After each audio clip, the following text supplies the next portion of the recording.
Oh, welcome home. Huh? When I returned home from work, the person who was there was my ex-husband, who disappeared 3 years ago. You're always late.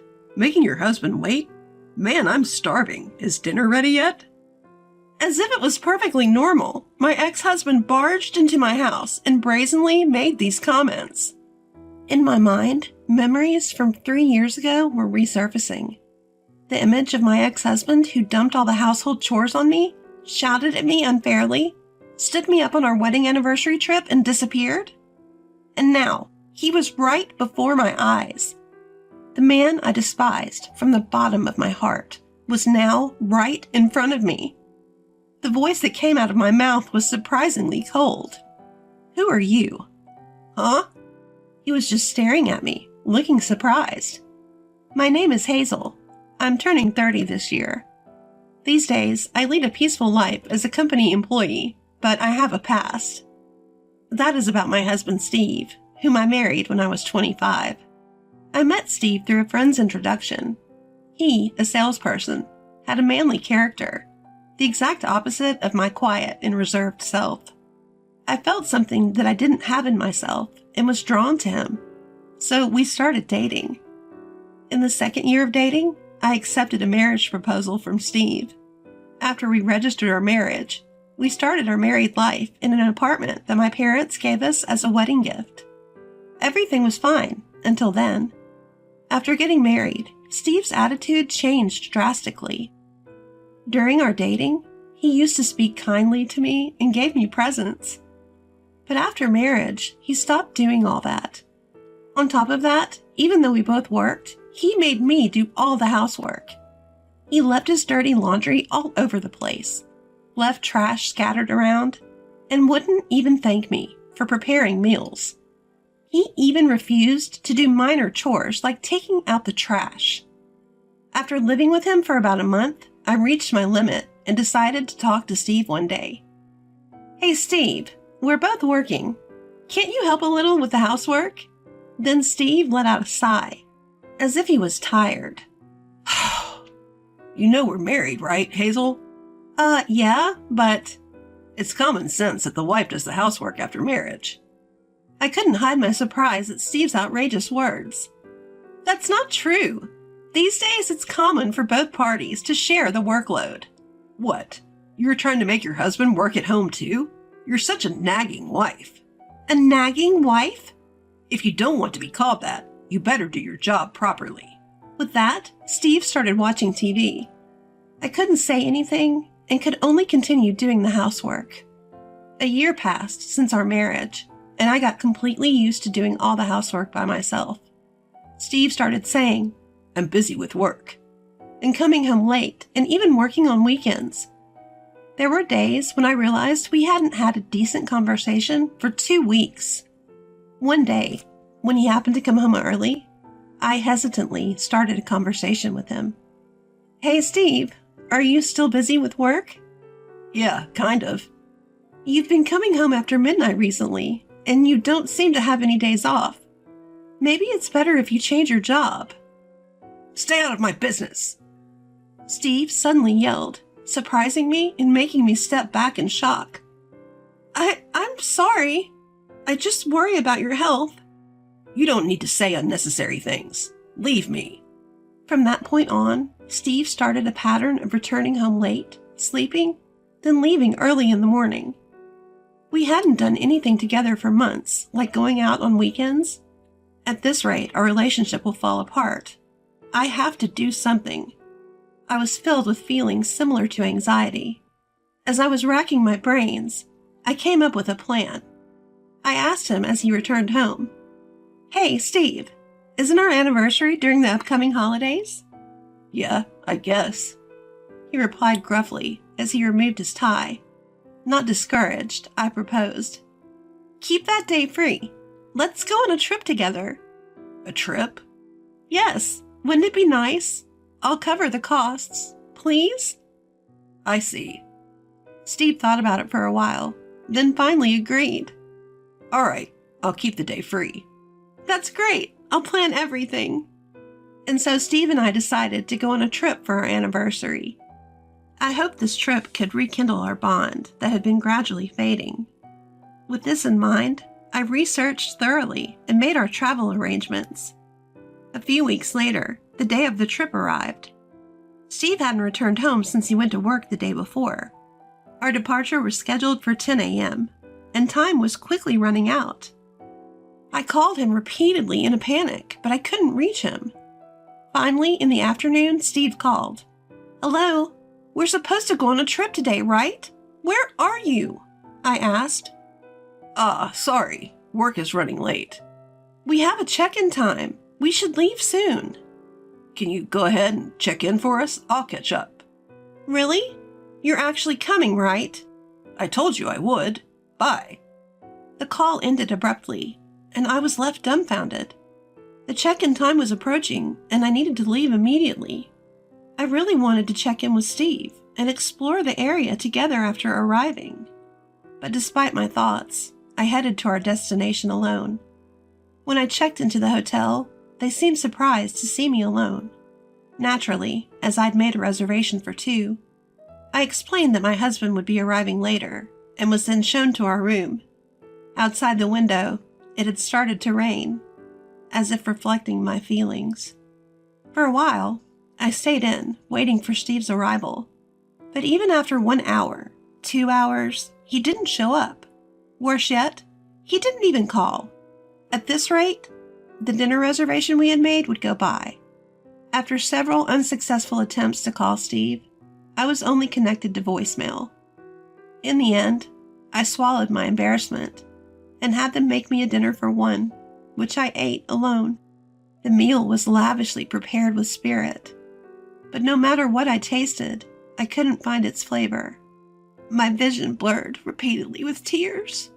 When asked by the hotel staff what to do with the cake adorned with a happy anniversary plate, all I could say was, "Please discard it." That day, I ended up staying at my travel destination alone. Although I had a sightseeing tour planned for the next day, I canceled it and hurried home. At that time, I thought something might have happened to Steve. "I'm home. Steve, are you back?" Entering the house, the room was silent, with no sign of anyone. As I dropped my luggage and glanced at the dining table, something had been placed there. It was a divorce paper, signed by Steve, and our wedding ring. What? What is this? What is going on? I searched for a letter but found nothing. Looking around the house, all his belongings were gone, and it was clear that they had been moved out. I was so stunned that all I could do was sit down on the spot. When I came to my senses, I immediately contacted my mother-in-law. She lived far away, and we had only met a few times, but she was a kind woman who treated me kindly. When I explained the situation, my mother-in-law was also astounded. There was no report from him, and he didn't seem to have come to his parents' house. When I called Steve's office after the holiday, I was told a shocking fact. Mr. Smith resigned last month. What? We've been trying to reach him too, but we haven't been able to get through since yesterday. Could you please tell him to contact us as soon as possible? I ended my call with Steve's workplace in a daze. Next, I pulled out my cell phone and called Steve. But all I heard from the phone was, "The number you dialed is currently not in use." And so, Steve vanished abruptly one day. After going through various processes, I submitted the signed divorce paper and forcibly ended our married life. Time passed, and about 3 years have gone by. I have remarried, and am now living a peaceful life. Of course, I was initially distraught, but now I hardly ever think about my ex-husband. It's true what they say, time heals all wounds. As usual, when I came home alone after work, I noticed something. The lights in the house were on. That's odd. Did I forget to turn off the lights this morning? As I reached for the doorknob, I noticed that the front door was unlocked. What's more, there was a pair of ragged men's sneakers that I didn't recognize at the entrance. A wave of tension ran through me, and I was about to pull out my cell phone to call the police. There appeared a familiar face at the entrance. "Oh, welcome home, Hazel." What? The person standing there was none other than Steve, my vanished ex-husband. I was surprised and speechless. Without paying any attention to me, Steve brazenly said, "You're late coming home as usual. You've kept your husband waiting. I'm hungry. Is dinner ready yet?" In my mind, the memories from 3 years ago came flooding back. The audacity of Steve, unloading all the household chores on me, as if it was my duty, yelling at me unreasonably, standing me up on our wedding anniversary trip, and then just disappearing off the face of the earth. Now he is standing right in front of me. The man I hate from the bottom of my heart is now right in front of me. The voice that escaped from my mouth was surprisingly icy. "Who are you?" "Huh?" Steve, taken aback, is staring at me. Returning his gaze sharply, I said, "Leave now or I'll call the cops." "Whoa, wait a minute. You can't tell me you've forgotten your husband's face." He approaches with a smug grin. Upon closer inspection, he's put on weight, let his hair and beard grow out, and looks utterly unkempt compared to 3 years ago. Holding back my growing disgust, I retorted without mercy, "Stay back. What do you mean by husband?" "Come on, we're married, aren't we? You haven't forgotten just because we haven't seen each other for a while, have you?" "What are you talking about? I filed for divorce a long time ago. We're strangers." At that, Steve's face looked like he had been struck by lightning. His eyes wide open and his mouth agape. "Why would you do such a thing?" "You left divorce papers signed by yourself, didn't you?" "What? You took it seriously? Did you really submit it?" I glared at the flustered Steve with a disgusted look. "Is that a problem?" "Of course it's a problem. I didn't intend to divorce at all." "What?" "I thought you would wait for me. I didn't think you'd actually go through with it." My patience had run out with Steve, who was playing the victim. "What do you mean? I thought you would wait for me? After all, it was you who abandoned everything 3 years ago to move in with your mistress, wasn't it?" When I blurted that out, Steve once again looked astonished. Soon after he disappeared, I hired a private investigator to locate him. Half a year after he left, the investigator found him, and the report I received was beyond imagination. About 6 months before he disappeared, he had been having an affair with a worker at his workplace. Apparently, their relationship was an open secret at the office. In the end, he and the other woman quit their jobs and started living together in the neighboring state. Upon hearing this, I had immediately filed for divorce, my love and affection for him completely exhausted. I had been living, trying not to recall the past, yet now he appears before me, even having the audacity to barge into my house. I deeply regretted not having changed the locks. "No, Hazel, you've got it all wrong," I retorted angrily to Steve's plea. "What's there to misunderstand? I've gathered all the evidence through a PI.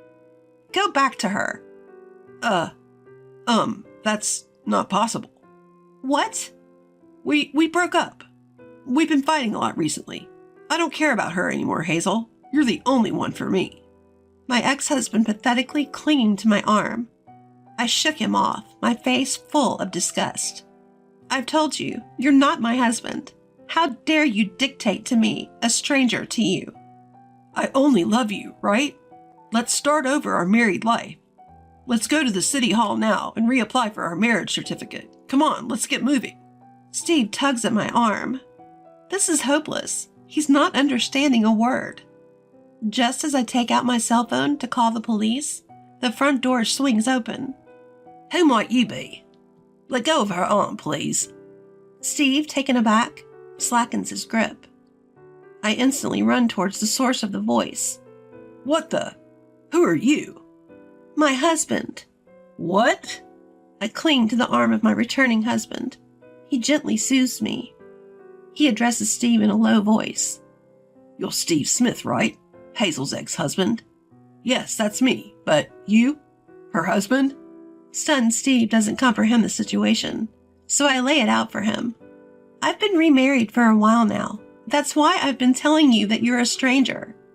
My new husband, John Collins, is a colleague from work. Apparently, he has been interested in me since we joined the company.